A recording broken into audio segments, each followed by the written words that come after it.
Good afternoon. চলে এসো সবাই, পড়াশোনা শুরু করি। হ্যাঁ, চলে এলাম। কালকে রবিবার ছিল, কাল ছুটি ছিল, তাই আজকে থেকে আবার শুরু হলো। রবিবার দিন একটু বাইরে যাওয়ার থাকে, বাড়িতে বিভিন্ন কাজ থাকে, তো এই জন্য টাইম করতে পারি না। তো সোমবার থেকে আবার নিয়মিত তোমাদের ভিডিও চলবে। চলো, কি পড়বো আমরা? আমাদের পরিবেশ, তৃতীয় শ্রেণীর আমাদের পরিবেশ বইটা বের করো। আমরা কি পড়েছিলাম? সকালবেলা উঠে মোরা দাঁতটি মাজি ভয়, এ অবধি পড়েছিলাম, তাই তো? আজকে আমরা কি পড়ব? এই যে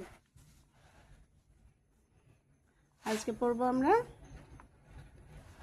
শরীরেরই একটা অংশ, আর একটা পার্ট, নাক, কান, চোখ, জিভ, চামড়া মিলে মিশে 5 জন আমরা। আমাদের 5টা মেন অর্গান আছে। হ্যাঁ, 5টা আমাদের সেন্স অর্গান আছে, মানে যেটাকে বলে পঞ্চ ইন্দ্রিয়। পঞ্চ ইন্দ্রিয়ের মধ্যে সেটা হচ্ছে নাক, কান, চোখ, জিভ, চামড়া মিলে মিশে 5 জন আমরা। দেখো, নাক খুব দরকারি, কানও খুব দরকারি, চোখ খুব দরকারি, জিভও, চামড়া, এমনকি শরীরের প্রত্যেকটা বডি পার্টসই আমাদের প্রয়োজনীয়। তার মধ্যে এগুলো হচ্ছে মেন আমাদের বডি পার্টস, বা যেটাকে বলে সেন্স অর্গান, বা বাংলায় বলে পঞ্চ ইন্দ্রিয়। কি বলছে দেখো, আমিনার নানা কি যেন ভাবছিলেন। আমিনা নানার কনুইয়ের কাছে পেন্সিল দিয়ে ঠেলল। নানা আমিনার দিকে তাকালেন, বললেন, কোথায় পেন্সিল ছোঁয়ালে? বোঝা যায়, বলো দেখি। তখন বলল, চামড়ায়। গায়ের চামড়া যেখানে পাতলা সেখানে বেশি করে বোঝা যায়, সে তো সবাই জানে।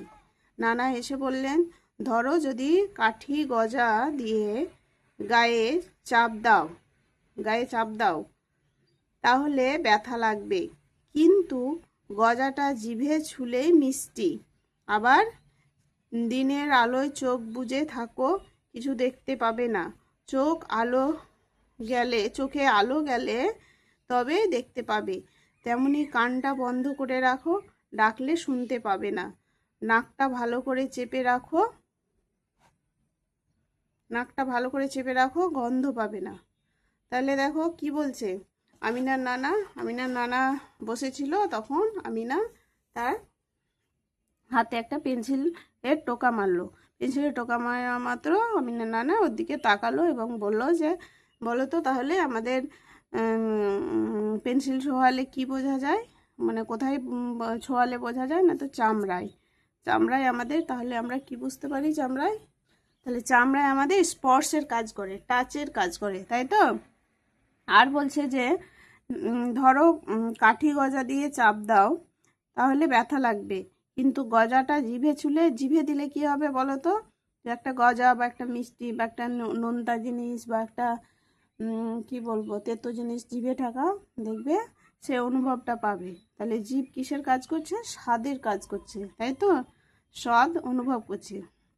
আবার দেখবা চোখ বন্ধ করলে পরে কিছু দেখতে পাবে না। তাহলে চোখ আমাদের কিসের কাজ করে? দেখাশোনার কাজ করে, দেখার কাজ করে।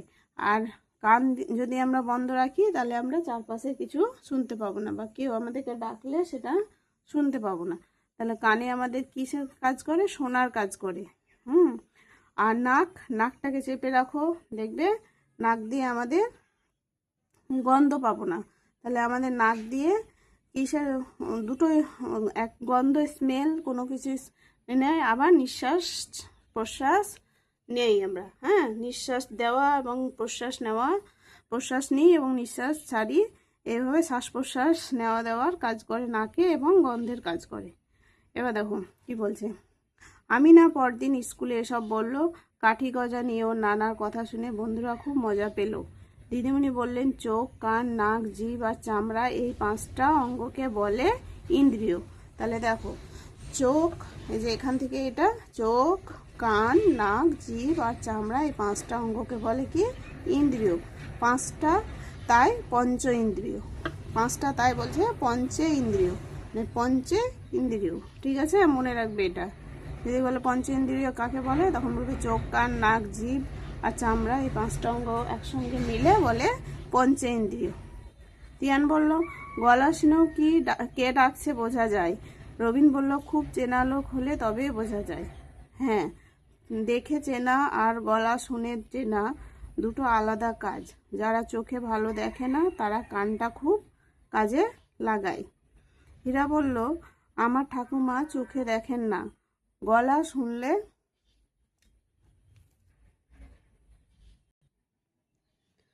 হীরা বলল, আমার ঠাকুমা চোখে দেখেন না, গলা শুনলে আমাদের চিনতে পারেন, ছুঁয়েও চিনতে পারেন। হ্যাঁ, একটা ইন্দ্রিয় অকেজো হলে অন্যগুলো আরও সজাগ হয়ে যায়, তাই তোমার ঠাকুমা না দেখেও চিনতে পারেন। তাহলে দেখছো তো, আমাদের পঞ্চ ইন্দ্রিয়ের মধ্যে যদি একটাও কিছু কাজ করা বন্ধ করলে আর বাকিগুলো সজাগ হয়ে যায় বেশি করে। চোখে না দেখতে পেলে দেখবে হাত দিয়ে ছুঁয়ে স্পর্শ করে বুঝতে পারে, বা গলা শুনে বুঝতে পারে। এ হচ্ছে আমাদের পঞ্চ ইন্দ্রিয়ের কাজ। তাহলে তোমরা ভালো করে পড়ো। এবার আমি পরের পাতায় কি আছে দেখি।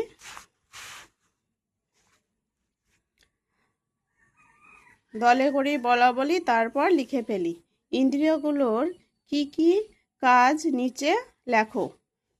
তাহলে ইন্দ্রিয়গুলোর কি কি কাজ, আমাদের এখানে ইন্দ্রিয়ের নামগুলো লিখতে হবে। যা যা যা কাজ আমি ওখানে পড়ালাম সেগুলো তোমরা এই ছকে লিখবে। ইন্দ্রিয়ের কাজ প্রথমটা একটা করে দিয়েছে, দেখো, জিভ। খাবারের স্বাদ নেওয়া, নানা রকম স্বাদের তফাৎ বোঝা। তাহলে জিভের কাজ কি? খাবারের স্বাদ নেওয়া, নানা রকম স্বাদের তফাৎ বোঝা। এরকম করে চোখ, কান, নাক, চামড়া বা এগুলো লিখবে। হ্যাঁ, তোমরা নিজেরা এটা লিখো, ঠিক আছে? এরপর নিচের ছবিটা কি বলছে দেখো। নিচে একজন মানুষের ছবি আঁকো। মাথা, মুখ, গলা, হাত, পা ও আঙুল দেখাও। কোন অঙ্গ কি কাজ করে, অঙ্গগুলো কিভাবে পরিষ্কার করবে লেখো। তাই কি বলছে যে এখানে একটা মানুষের ছবি আঁকতে হবে। একটা ছোট্ট করে একটা ছবি আঁকবে এই জায়গাটায়, দিয়ে মানুষের ছবি ও নানা অঙ্গের নাম লিখবে এবং ছবি এঁকে সেই ওই অঙ্গে দিয়ে আমরা কি করি, এবং যে ছবিগুলো আঁকলে, ধরো এখানে একটা ছবি আঁকলে মাথা লিখলে, তার মাথা দিয়ে আমাদের, তাহলে মাথা ছবি দেখালে, চোখের ছবি দেখালে, হাতের ছবি দেখালে, তাহলে চোখ, এখানে তাহলে চোখ দিয়ে আমরা কি করি, দেখার কাজ করি। ওই অঙ্গগুলো কীভাবে পরিষ্কার, চোখ কীভাবে পরিষ্কার করব। চোখ প্রত্যেক দিন আমরা সকালে মুখ ধোবার সময় চোখে ঠান্ডা জল দিয়ে পরিষ্কার করব, বা স্নান করার সময় ঠান্ডা জলের ছিটা দিয়ে পরিষ্কার করব। এরকম করে লিখবে। এরকম করে তোমরা প্রত্যেকটা অঙ্গের কাজ লিখবে এবং সেটা কিভাবে পরিষ্কার করবে সেটা লিখবে। তাহলে এই দুটো ছক তোমাদেরকে বাড়িতে করতে দেওয়া থাকলো, তোমরা করে নিও। হ্যাঁ, আমি বুঝিয়ে দিলাম, সেইভাবে তোমরা করে নিও কিন্তু। তাহলে ভিডিওটা আর বড় করছি না, পরের দিন আবার নেক্সট টপিক পড়াবো। এখন তাহলে এটাই শেষ করলাম। আজকে আসি, টাটা।